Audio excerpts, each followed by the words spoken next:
Muy buenos días. Tenemos hoy de nuevo el gusto de tener con nosotros a Jorge Helft y su vasta colección de recuerdos. Y hoy vamos a dedicarnos a escudriñar en su pasado y su conocimiento de alguien que fue muy amigo de Picasso. Y Jorge lo tiene en su lista de artistas preferidos. ¿De quién es que vamos a hablar esta semana, Jorge? Y vamos a hablar de Georges Braque. Braque fue íntimo amigo de Picasso en los años a comienzos del siglo XX. Después crearon juntos, hay discusiones sobre quién tuvo la idea original, pero bueno, uno de los dos tuvo la idea de empezar con el cubismo y trabajaron como hermanos durante los 4 o 5 años del cubismo, cada uno en forma tal de que casi hoy, salvo grandes expertos, confunden la obra de uno con la obra de otro. Son obras que valen muchísimo dinero, que están en los mejores museos del mundo, pero después cada uno abrió su camino y, y fueron bastante distintos. Yo lo conocí y le decía a Roberto, esto no es ningún mérito mío. Era amigo de mi padre, de mis padres, eh, 14 años antes de mi nacimiento, o sea que esto en forma lapidaria explica de que no tengo ningún mérito.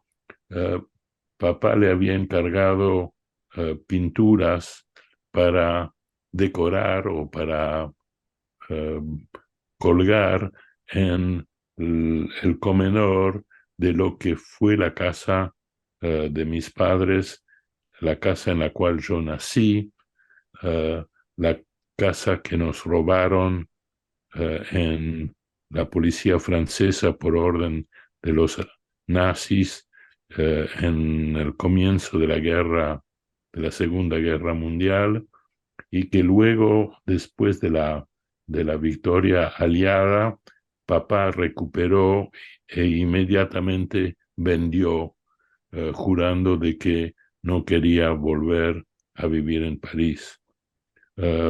Esa casa, uh, la mesa del comedor, que era grande y daba para extenderse cuando había muchas visitas, estaba rodeada de pinturas de Braque de los años 20.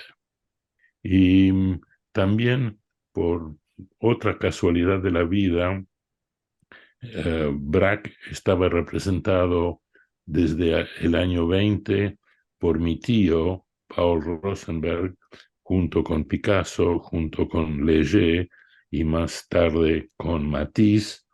Eh, Mi tío le preguntó a papá, ya que era tan amigo de estos pintores, si no sería pierna para asociarse con él, con Rosenberg, y abrir una galería en Londres. Y papá no estaba en ese ramo, en esa especialidad de la pintura contemporánea. En esa época era toda contemporánea, sino que era amigo de los artistas porque se llevaba bien con ellos. Y le dijo que no tenía ningún interés económico en ocuparse de otra actividad que no era la suya, el arte francés del siglo XVIII, pero que le divertía la idea y por qué no.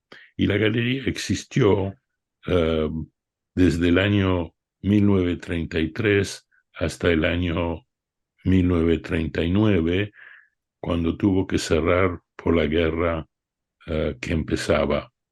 Y papá nunca tuvo interés económico en la galería, pero le divertía que cada mes había una exposición, de cuadros eh, muy buenos, seleccionados por mi tío, y con esto le permitió tener un pie dentro del gran mercado de arte de Inglaterra, de Londres. Y bueno, la amistad siguió sin ataduras económicas, y cuando yo estaba de paso por París en una oportunidad que está fechada a 1951, o sea que cuando yo tenía 17 años, papá nos llevó por primera vez a la casa de Braque, al taller de Braque, y es un recuerdo muy pertinente en mi cabeza de ese primer encuentro. Después hubo otros, pero la conversación con un gran artista siempre ha sido una de mis metas, y me acuerdo de ese día, de ese domingo por la mañana, cuando fuimos a lo que fue durante casi toda su vida su taller. Y bueno, puedo contar eh, distintos aspectos eh, de estos recuerdos. Desde ya les voy a mostrar, en ese tiempo coleccionaba autógrafos de gente famosa, gente del cine, gente del teatro, gente del espectáculo y artistas, y automáticamente le dije a Braque, ¿usted no sería tan gentil de darme un autógrafo? Y aquí lo tengo. Dice que está dedicado a mí, me llama Jorge, porque en ese tiempo no había estado todavía viviendo en la Argentina, sino eh, unos pocos años, y me conocían como George, que es el nombre que me dieron cuando nací, y está fechado 51 y firmado por Braque. Mostrámelo un Y segundo más, porque es que mostrámelo un poquito más. ¿Está hecho en tinta, en óleo? ¿Cómo lo hizo? no, es tinta china Es tinta sobre china. papel. Subilo un poquito más. Y se dedicó también es interesante porque está como borroneado la A, ¿no? Y después hace como unos dibujitos alrededor.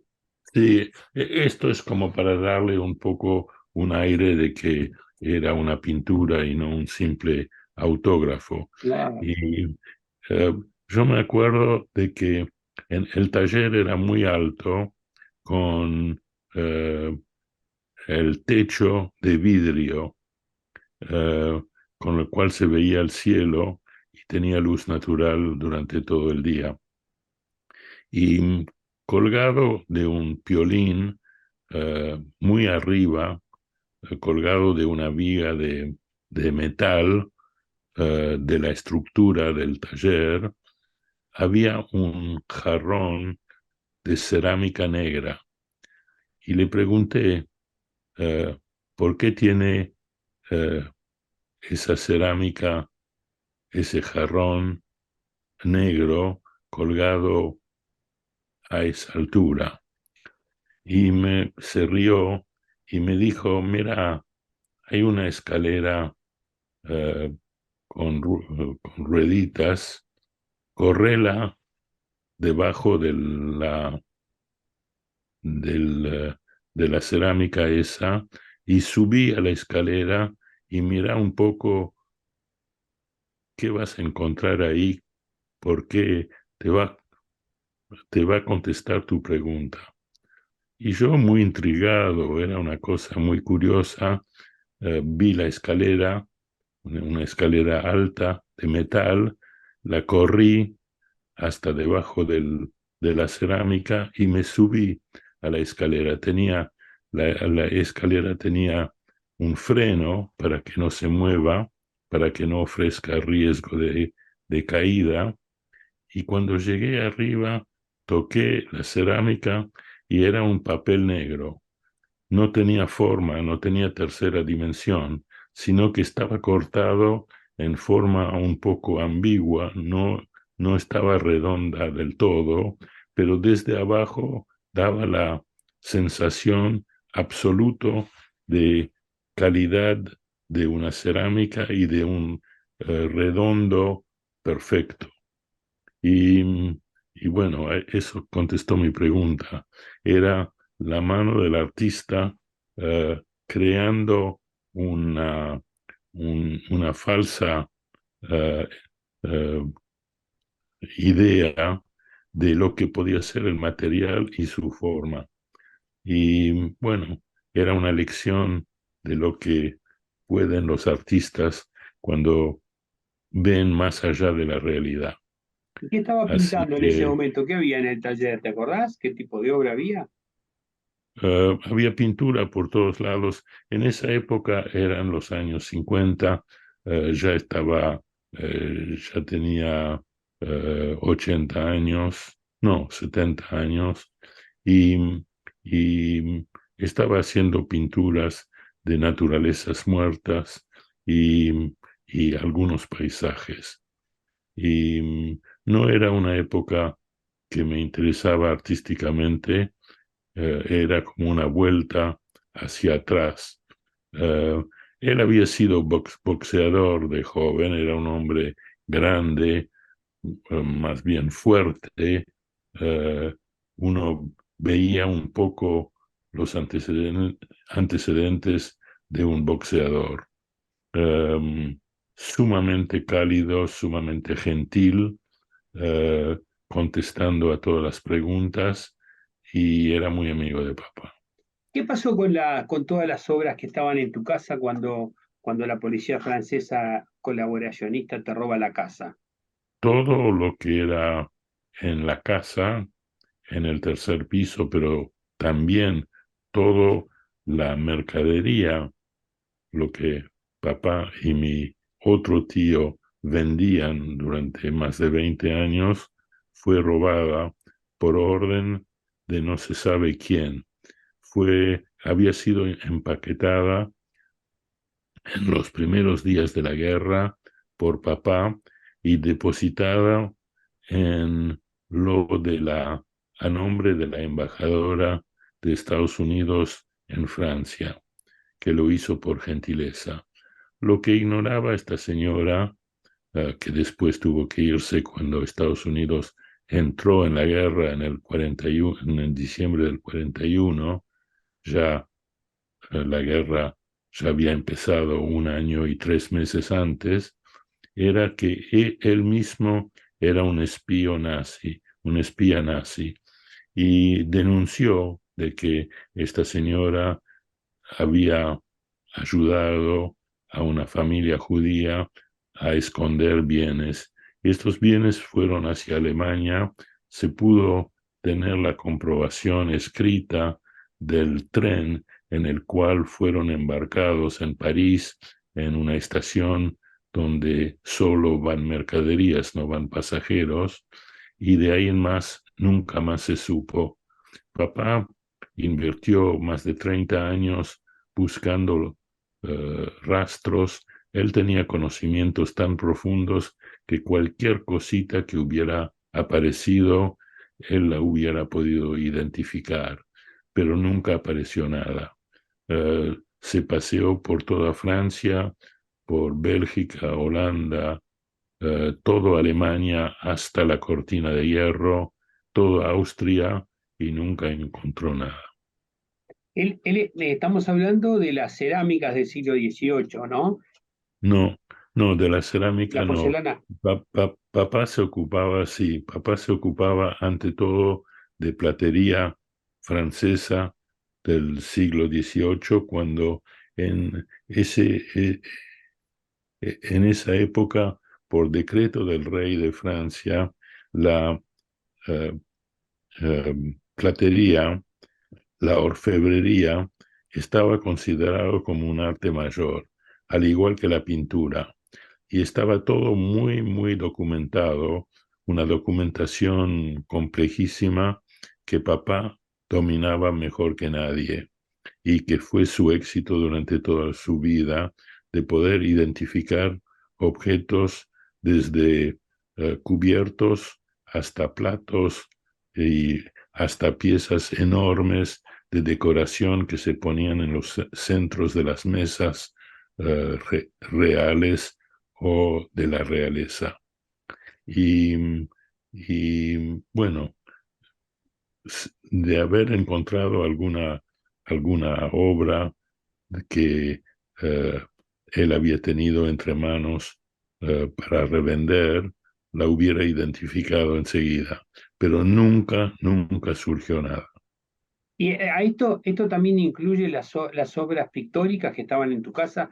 También esas fueron Sí, las en ese obras tren. pictóricas, las obras pictóricas eran pocas y, y no era el métier, no era el oficio de papá.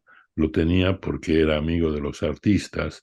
En ese tiempo no eran tampoco grandes valores. Lo que tenía valor era sobre todo la platería. Papá también conocía muy bien el mueble francés del siglo XVIII, la porcelana, um, la tapicería y algunos otros artes decorativos, todo menos pintura.